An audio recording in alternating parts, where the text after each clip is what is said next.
Hello, everyone. Welcome back. In today's episode, I'll be touching on flow. This concept is going to allow you to become successful, peaceful, and powerful, to actually have all three of those at once, rather than, that differentiation between being rich and wealthy. You can become wealthy through understanding how to flow.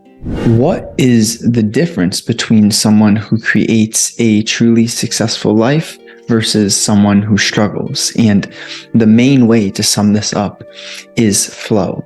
When we create this atmosphere, in other words, we optimize our lifestyle, our habits, everything that we do to raise the chances that we flow. This is like the idea of probabilistic thinking. We do not just simply flow by wanting to flow. We have to be strategic in designing just about every detail of our life to create the atmosphere, the environment, which is going to build you into the focused person. Emphasis on that word focus. See, when you're unfocused, you get trapped by overthinking. And when we are not aware that we're overthinking, we can't improve anything that we're not at least observant could be improved. So this is cracked through our habits, through what we do each day, in terms of is our lifestyle leading us to become more observant? Or is it leading us down the drain, which creates a foggy mind and therefore doesn't even notice overthinking? See, internally, deep down, it's like we have a split most of the time. It's like, should I do this or should I do that? And the trouble is that more often than not, you know what to do, but the overthinking aspect of the mind can easily convince you that what feels right isn't right. And there are many different reasons for that occurring. But two ideas would be the conformist and the concept of indoctrination. See, it's troublesome, but everything, like Jim Rohn says, we are the sum of our five friends, or what we consume the most of. And therefore, if we are not detailed in what we allow into the body and the mind, then we fall off this track, and then flow is near impossible if we are not intentional with what we are consuming, both mentally and physically. This is a good line. If we can learn how to direct our feelings through the vehicle of the mind, then we essentially can navigate any storm that we experience in life. What does that mean?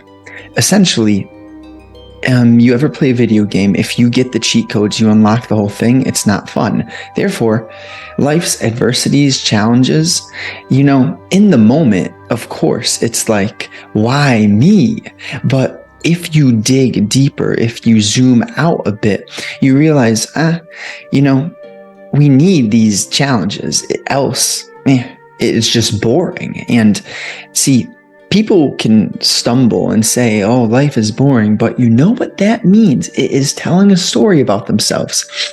If anyone can say that life is boring, it's coming from them being way too comfortable. And I'll get back into this idea of regulating emotions. See, why do people sit in their comfort zone? It's because that fear of doing something new. And the tricky aspect of this, again, life is a game, because when you're scared of something, I understand fear. We all feel this.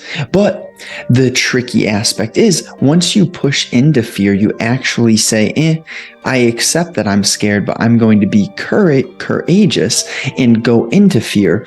It's helpful to know that on the other side of fear it's what you need. Like, when you push through that, it is significantly challenging, and that's why it's worthwhile. Just like in the video game, if you have all the cheat codes, inevitably you get bored. But when it is that perfect mixture of not easy nor too hard, then you can fall into the whole concept of what this is about, the state of flow. See, whoever designed the thing knew what they were doing with the whole universe. For example, I'll go into think about your body and how many different organs, how many systems are working inside. And then think about the power of the sun. Like, no matter who it is, a good man or a bad man, a deadly poisonous animal, or, a rabbit, all animals get their energy from the sun. So what's interesting about this is that although the sun is powerful in a manner which we need the sun, it can also be destructive, So what I'm getting at here is too easy is destructive and too hard is destructive in the video game or in terms of the sun. So looking from these broader perspectives, I feel as if it is very helpful because, okay, I live where I live. Other humans live elsewhere. That being said, it doesn't mean that we can't come to common ground and have a conversation, enlightening ourselves on certain experiences and learning from each other. The trouble is, in something that is the opposite of flow, is friction. Where does friction come from? It's sourced in you being too zoomed in. And when we can zoom out and understand, well, the details might differ, but the underlying themes, the foundation, the structure can actually draw some comparisons if we're not so tunnel visioned. And I think this is very powerful in terms of emotion, especially because, well, the nuance is different, but each human feels similar things. Of course, what causes us on a, like, I'm Justin, you're whatever, what causes these differences in experiences, it doesn't have to trump the truth behind the structure, the understanding that we can come to terms with. Like, it's just important for us to see that no matter who you are, where you're from, color of skin, circumstance, childhood, specific traumas, all of this can be united in a manner where I can learn from you and you can learn from me, as long as our deeper understandings are aiming in the right direction. To increase one's ability to reach the state is to subtract all that weakens you and practice all that strengthens you. The state is flow.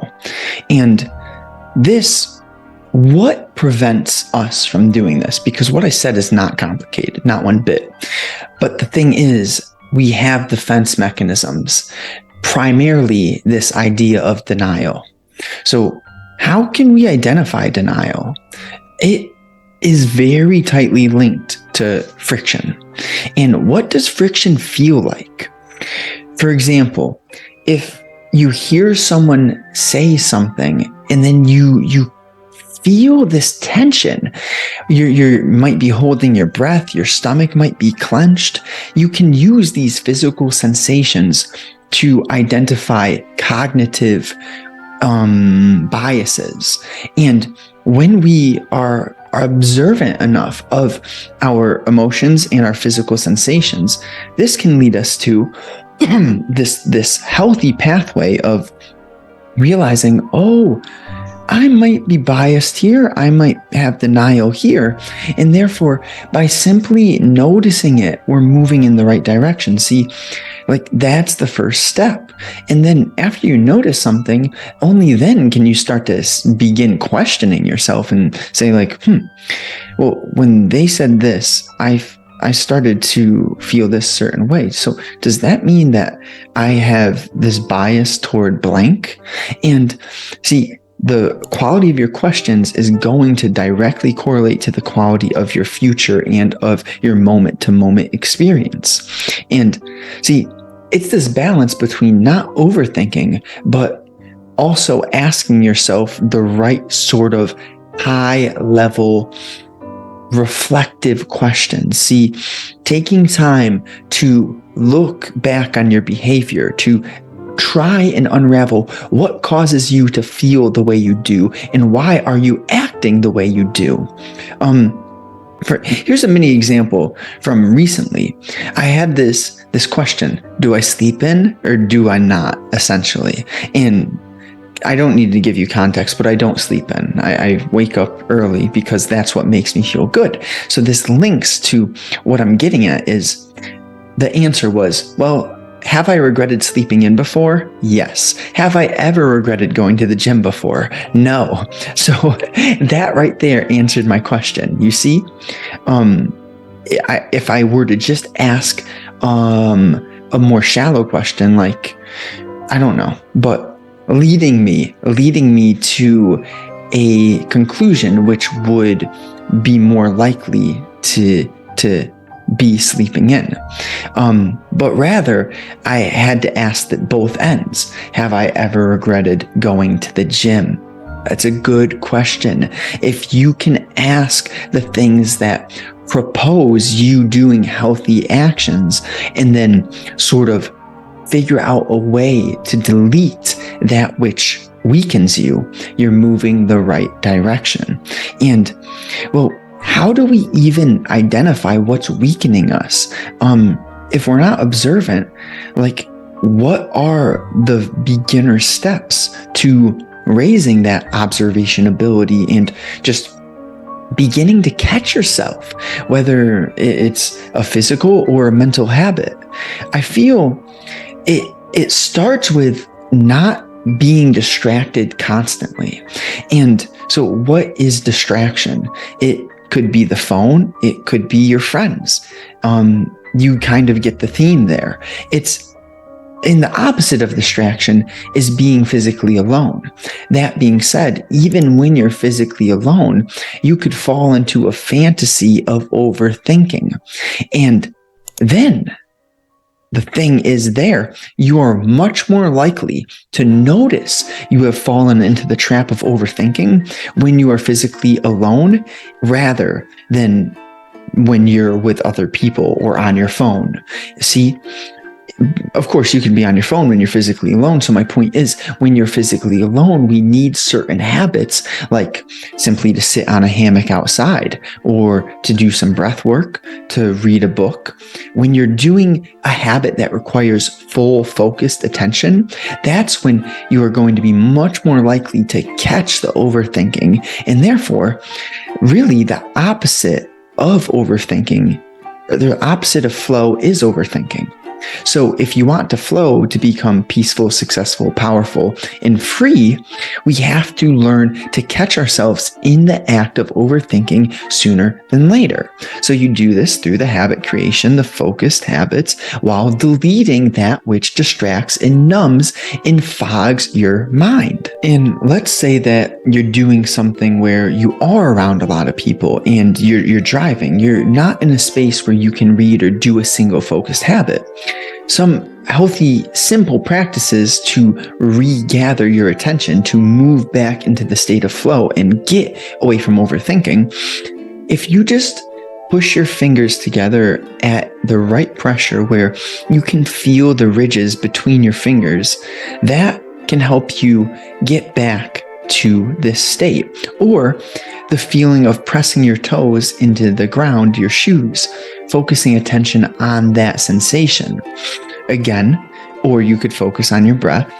A healthy tip for doing this would be not to be looking up at everything that is coming into your visual range, but rather just looking down and aiming to minimize what is coming into your vision, and that allows you to tap in more to your other senses. For example, you know how bats are blind and therefore their hearing is amazing. And same thing goes with people who don't have one of these sensations. If a human is deaf, then their vision is enhanced, and vice versa with being blind, just like the bat. So just understanding these little nuances that can allow us to stop overthinking and to flow more, the tactics, they add up throughout time. So the thing with flow is it's not like some easy life, get rich quick scheme. It's rather, this is one of the more powerful ways I can explain it. That which used to trigger me for days, hours, weeks, now it triggers me for minutes, maybe 1 hour if it's something very emotionally charging. But the point is, I do not get, and you do not need to get trapped by uncomfortable situations and emotions. Rather, we have the observation through the habits in the lifestyle that allows us to say, that's funny, rather than being so dramatic about it, but to just have a more humorous angle. Oh, like that made me tense. And now I can actually look at myself, feel the tension, and kind of giggle, laugh at myself like, I used to actually let that ruin my day, sort of thing. And now it's, well, that was annoying. And the thing is, can you control it or can you not? See, that is the question, really. And if you can control it, okay, figure out a way to improve it. But if you can't control it, then there's no need to worry and stress and to get dramatic over a circumstance which is out of your regulative power. And I like the word regulate better than control, just as if wealthy is different than rich. There's these nuances in language that if you are observant, you'll realize, there is a certain connotation dragged along with specific words. And therefore, the more intentional we are with our language, that correlates to the increase in the likelihood of flowing throughout your days. So if you desire to flow more, it's crafted through so many different areas. But right here, I'm just giving you the foundational understanding because there are so many nuances that I can't even begin to express. Like, there are certain things and feelings, emotions that are so powerful. There are these moments that it's like, words cannot describe what I just felt. One core benefit or realization of flowing more frequently is your decision-making process gets much simpler. And it's as if, okay, you used to think about making a decision, stress, pros and cons. Doing that cost-benefit ratio analysis is still healthy, but there are certain decisions which will become automatic for you. And then you can do your cost-benefit analysis for the big decisions. What I'm speaking on here is the trivial everyday choices that you used to take 1, 2, 5, 10 minutes pondering. If you optimize your habits in your lifestyle for flow, those trivial decisions become bing, bing, bing. And we need systems and structures, of course, but this all links so tightly together. And it's a beautiful thing when you become a better decision maker, because here is how energy works. That 1 to 2, 5, or 10 minutes that you're pondering, you are squandering just priceless amounts of energy. And see, it's funny. When you're young, what do? You trade your time for money. And then when you're old, you trade your money to get healthier and to have more time. So the trick is if you learn how to flow, you can sort of balance your life in a way where you maintain your health, you have a good relationship with your time management, and then you do become wealthy. It's just in a balance rather than doing the average route, which just totally overvalues money and then skips out on the things that you can't really get back, which is your health or your time. So flowing mindset understands this because it's big picture thinking, it's intuitively guided, and therefore it doesn't get trapped in the false illusion of rich living. See, for example, we know this, we have seen this. There are many celebrities who you see them on the screen, they look glamorous, they have the clothes, cars, etc. But then why are they using substances which numb their mind, which lower their observation ability? That's the trick. It's because their mind did not go with their finances. So the beautiful thing about becoming a flowing being is, you can create wealth and have it in the right balance where your relationships are wonderful, your health is wonderful, and you're financially free. And then, only then, do you understand what life is about. Because when you're balanced, you have this ability to live in the present moment. You're not thinking about the past or the future, but see, there are certain things which cannot be expressed. Like when you're in that present moment, that flow state, it's not easy to put it into words, but the simplest way I could explain it is to list off some of the activities which I'm sure you may have fallen into flow while doing. For me, I didn't know what flow was, but when I played sports as a kid, I stopped thinking. I was just doing and being. Like it was as if 3 hours would go by in, I don't know, it felt like a short period of time. But you've ever been in a classroom where you're just staring at the clock, you're very uninterested, you have friction, you're the opposite of flow in that state of mind. And therefore, time is illusory. What do I mean? Because 3 hours in a boring classroom can feel like 300 hours, but then 3 hours on your sports team doing your thing, feeling just peaceful, you're not thinking at all. 3 hours goes by like that. So this is the tricky aspect of reality. It's based on our state of mind. And if we can create our lifestyle that optimizes for this state of mind, then it's like, oh, wow, you're almost speechless. If you enjoy how I articulate this and just the depth of the concepts, I am looking to build out some paid low ticket content. And I would love to hear what specific topics that I could craft up for you in that low ticket educational zone. So one area that I'm thinking would be beneficial because it's changed my life is how to overcome forms of stress and create a powerfully calm and peaceful life.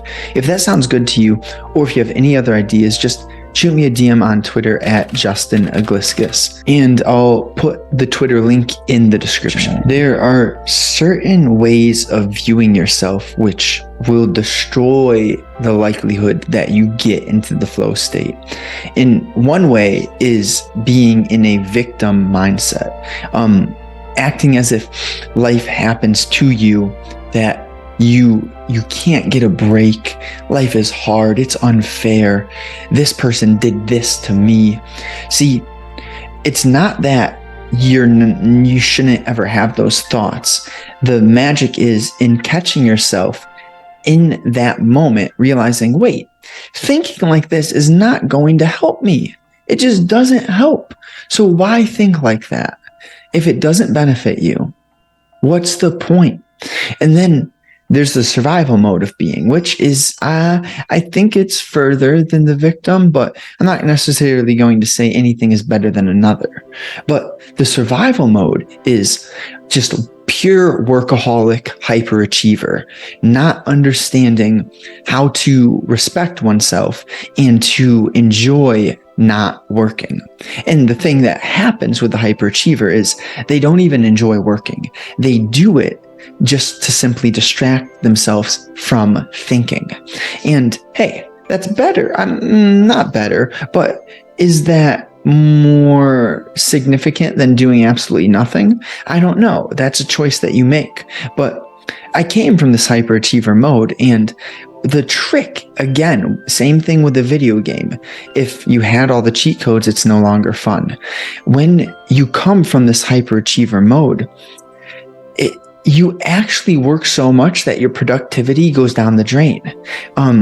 You overwork yourself to the point where just your quality of thought, your focus is diminished. And the trick is that when you know how to balance your health, your wealth, and the theme of balance in general, this leads you down the road of understanding, I can actually get higher quality work done by doing less hours. So therefore, you free up time to enjoy your life, to play, to go to the beach, to enjoy life. And then you're working and you're putting out more efficient products while doing less hours. So that's the game. That is the trick. The yin yang, that concept. It's almost so paradoxical that it's unbelievable. If you're too nice to people, then everyone might be nice to you in person, but then they take advantage of you. That's the opposite of nice. They're playing you like a fiddle. And if you are balanced in being kind yet respectable by holding your ground and not being a people pleaser, then you actually get respected by not being overly nice. So you can't make this stuff up. It's just human psychology. And it's interesting how the game works. A lady doesn't want a man who is so manly that he has no emotions, that he can't play the game with her and be a good partner. But a lady doesn't want a feminine man either, who is just purely feminine. So you have to learn how to strike that balance between the yin and the yang. And that's something that I could talk about here, but it's the most powerful realizations you will ever have are going to be through your direct experience. And therefore, I choose to speak on the concepts, the habits, the structural lifestyle approaches, which allow you to increase the likelihood that you do stumble upon these deep and powerful momentary direct experiences. And if you truly enjoyed this, if you made it here, then help me out with a like. But more importantly, what I would ask you is, if you want loose guidance, if you're sincere about self-investment and you're looking to get leveled up quicker than doing everything on your own. See, I've had many mentors and I've invested many thousands. Therefore, that's how I am who I am, and I will continue. Long story short, I have an offer for you, and it's not for everyone. I am only taking on less than 5 people because my intent is quality over quantity. So it's a high ticket offer, but if this interests you, if you enjoyed, and if you want to become powerful, free, confident, peaceful, everything of that nature, shoot me a DM on Twitter. We can talk and we can see if we're potentially able to team up. But lastly, just share this with a friend. Tell them what you enjoyed about it specifically, what they're going to get from taking the time to watch it. And until next time, I'm so grateful for you, and I appreciate you deeply.